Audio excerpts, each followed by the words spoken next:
You are entering the realm of the Time Prophet.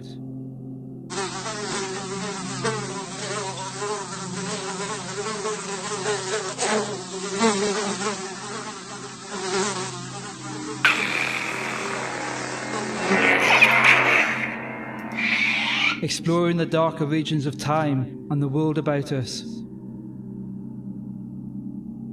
Yes, Silent Running, directed by Douglas Trumbull, was one of those science fiction movies that came out before Alien, but was almost forgotten.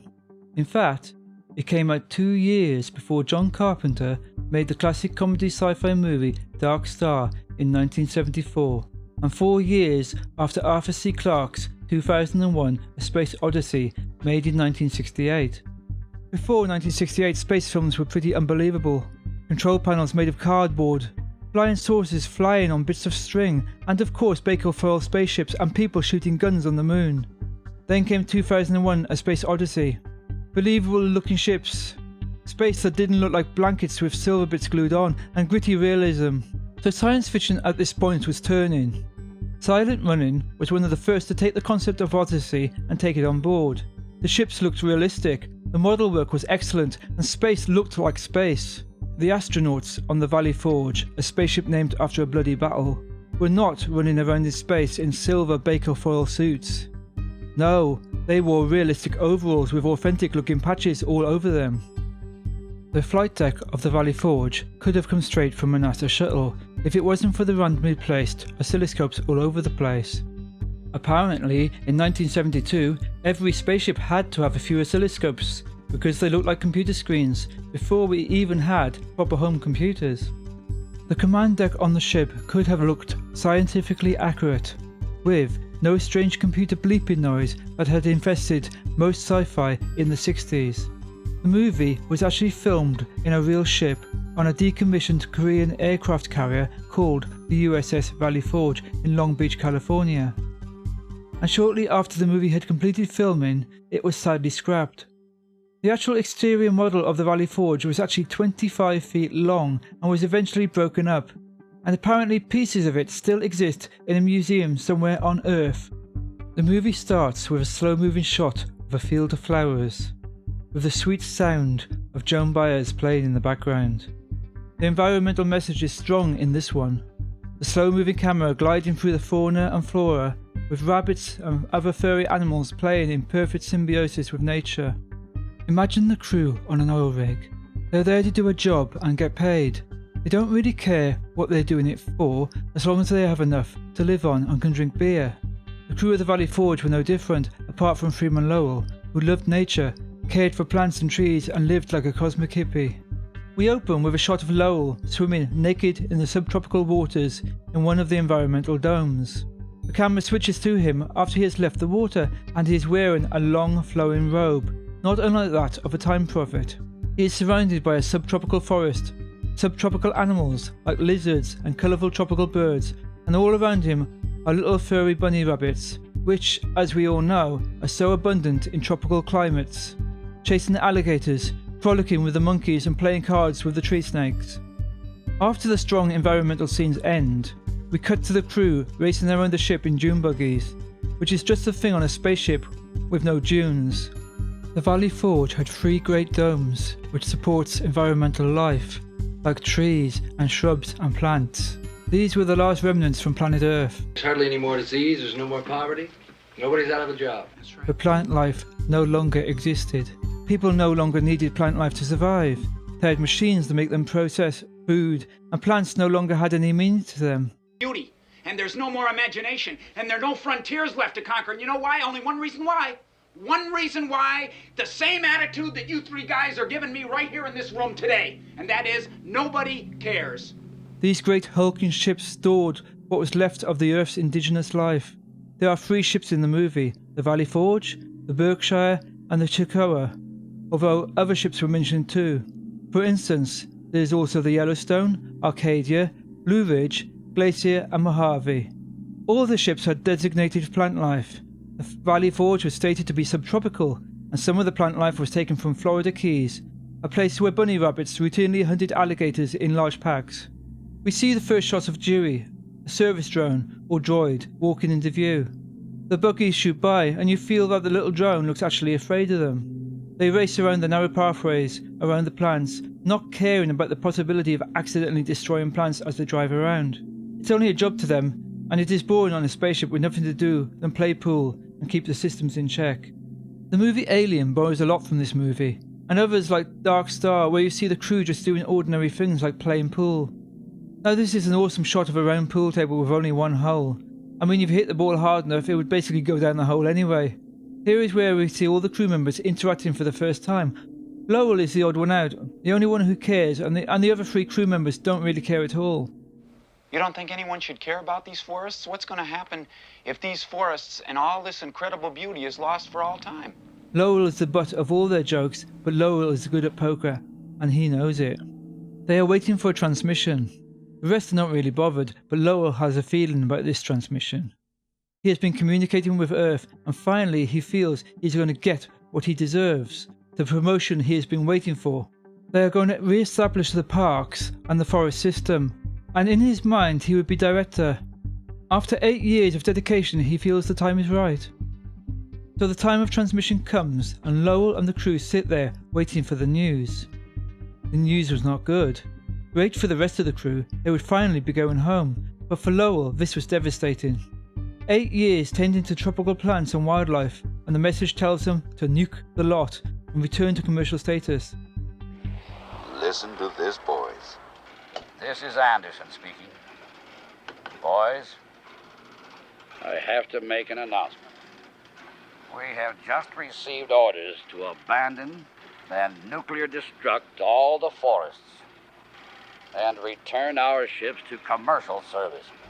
So they have the last plant life on Earth, and some pen pusher somewhere has decided it is no longer commercially viable to keep it going. Certainly nobody on Earth cares about it anymore, and certainly the rest of the crew don't either. Until recently, I would have thought that nobody would be insane enough to destroy the last plant life on Earth, but real life tends to be stranger than fiction. I could really believe that if there was no longer any money in keeping it going, some insane person would put a torch to the whole lot. In the last year, I have learned that people can do some pretty insane things. So John Keenan, Marty Barker, and Andy Wolf don't care about the trees or nature. This is just a job to them. But when Marty falls over and hurts his hand, John tells him to go and get Lowell to fix it. You see, none of these crew members have the practical knowledge to just put some antiseptic on a wound and bandage it up. This is what humanity has lost. They make fun of him, they bring him down, but when it comes down to it, he is the only one who has the practical knowledge to do what needs to be done. Lowell could have told John to get lost, not doing your hand, but he doesn't. Because deep down he has compassion. Lowell is growing stuff, building stuff, whereas the other 3 crew members can only destroy and degrade. So the crew starts preparing the bombs that are going to destroy the pods. Lowell hides away on his own. In some small way, he is thinking that if he doesn't help the crew, then the destruction of his plants might slow down. Lowell is carrying on planting and doing what he normally does, while all around him pods are being blown up in space, and the crew preparing the bombs that will destroy every plant in existence, and the pod that Lowell is currently occupying. This film shows how a normal human being can change from a mild-mannered soul to someone who can commit murder if pushed to the limit. Some empty flower pot. Oh, shit. That must be Berkshire. Lowell loved nature so much that he wanted to save the last pod by stopping them planting the explosive device. He stood his ground when John came to plant the bomb. He wasn't going to let this happen, as pods were exploding all around from other ships. Lowell told John that he wasn't going to plant the bomb, and John pushed on. They scuffled and fought, and finally, in the heat of the moment, Lowell killed John. It was at this moment Lowell knew what he had to do. He had to save the forest any way he could. You can't blow up this forest. Something at that point clicked in his mind, and there was no longer any going back. Dewey stares at Lowell, and even though there is no emotion in his face, you can feel the emotion emanating from the little droid. Lowell runs back to the control room, leg bleeding, and hits the release button on the other pod. Unfortunately for Keenan and Barker, they were still on it. It shows how quickly a rational human being can rationalize going from killing one human being to killing 2. The pod drifts slowly into space and explodes in a massive but powerful explosion, while Lowell is trying to stop the flow of blood ebbing from his leg. The Berkshire, which is obviously the command ship, calls the Valley Forge, asking why they haven't jettisoned the last pod. Lowell tells them there is a problem with the main coupling, an excuse he knows won't get him out of trouble for long. You see, at this moment in time, he has no rational thoughts. Everything he has done in the last hour has been reaction and the final straw breaking.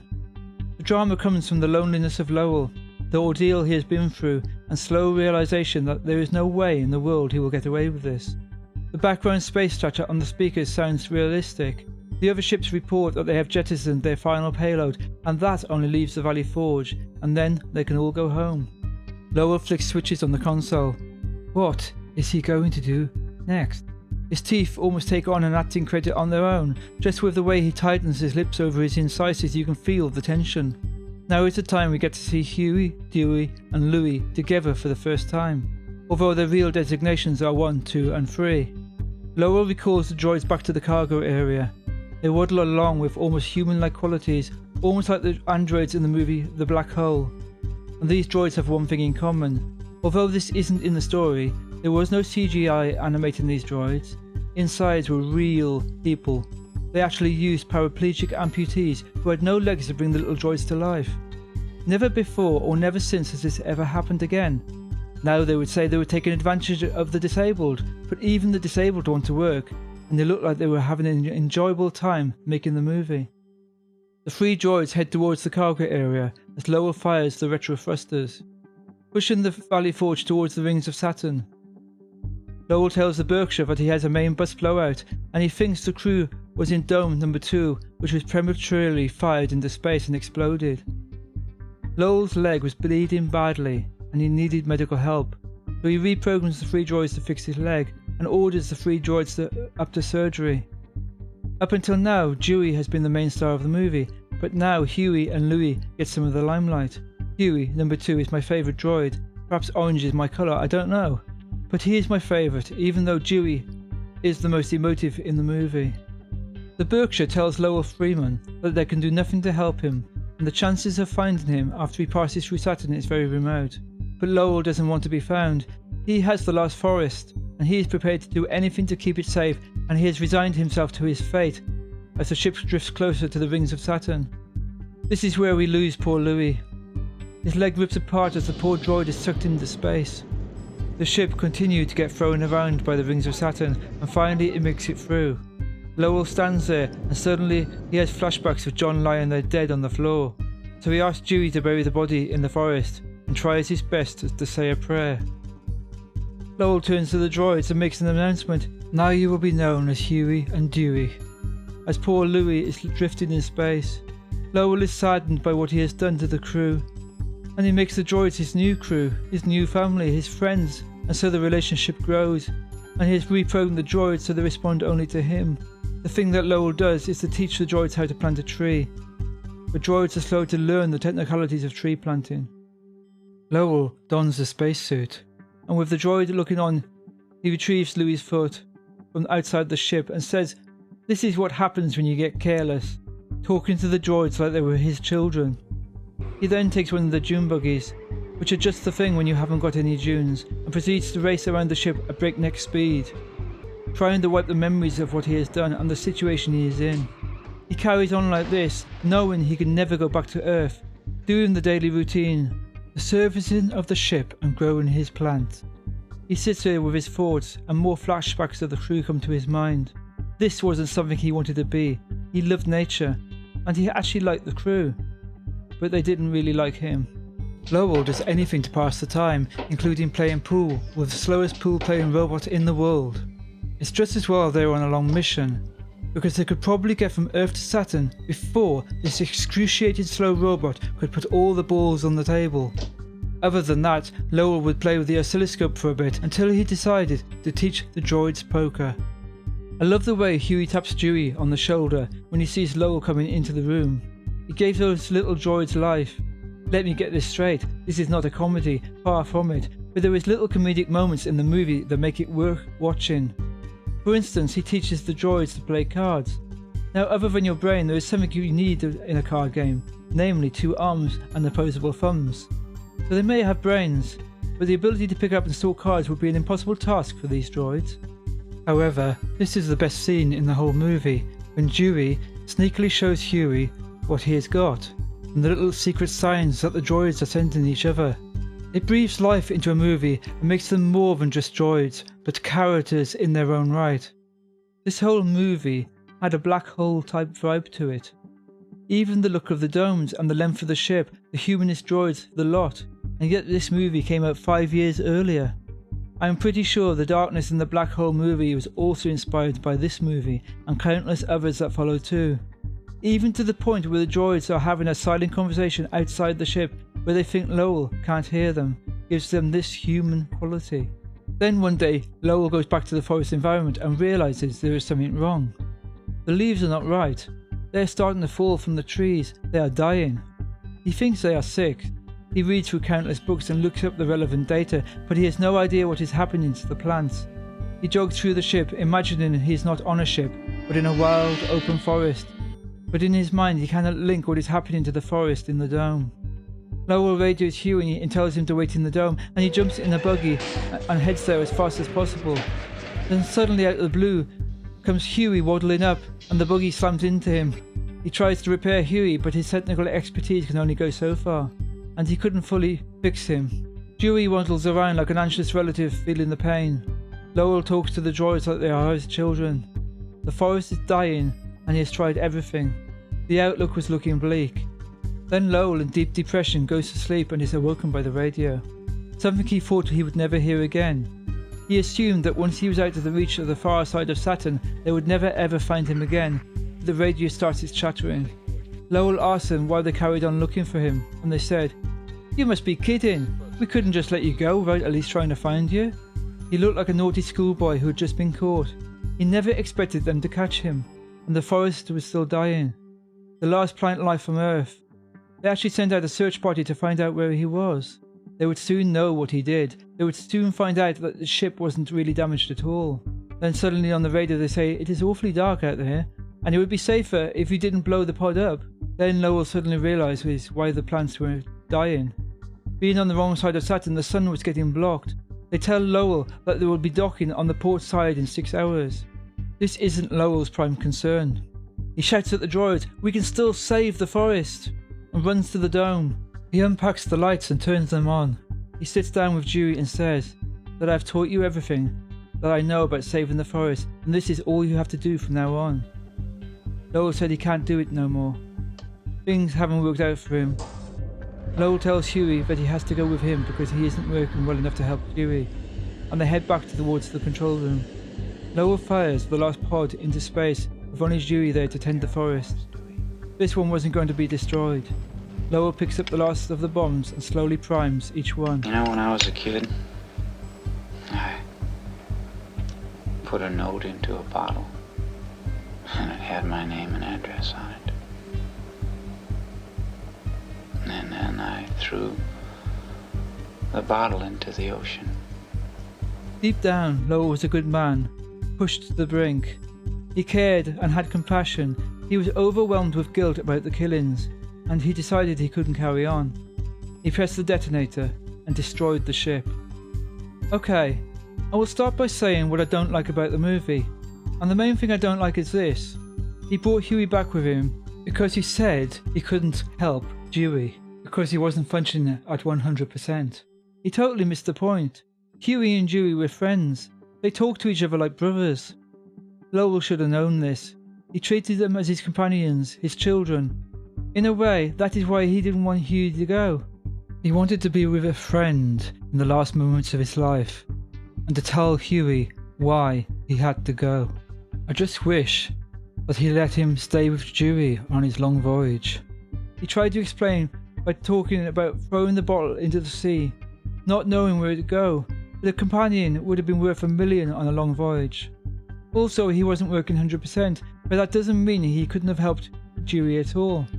Even if it was just watering the flowers or looking after the bunny rabbits, anything but what happened, and that is all I don't like about this movie. Here is what I like. The model work is excellent. The attention to detail in those exterior model shots was breathtaking at the time in 1972, and still hold up now after all these years. Trumbull had been involved in the effects on Space Odyssey 2001, and you can see that he'd brought all his talent into making this movie. The Saturn shot in this movie was originally intended to be in 2001, but Trumbull repurposed it for this. Nearly half the movie, Bruce Dern, who plays Freeman Lowell, is playing against a couple of droids and himself, but his acting is so good you don't even think about it. Normally, I don't like environmental message stories, but this movie does it so well, and you could quite believe some idiot would destroy every bit of plant life on Earth if it meant they could save some money. It doesn't take you prisoner and bash you over the head with a message either. Lowell has a love of plant life and nature, but the true meaning of the movie is how he deals with the sudden realization that his whole way of life would be gone forever. He may have died at the end of the movie, but his true spirit died when he heard that message on the radio. This movie is about the human condition, and the pacing is perfect. If you want an action movie, then this probably isn't for you, but this is what I call intelligent science fiction. I will give this movie 8 out of 10 on the old profit meter. Yes, this movie had an agenda, but the movie worked in spite of it. It is time for the Time Prophet to leave this universe. Please subscribe, and I will bid you farewell.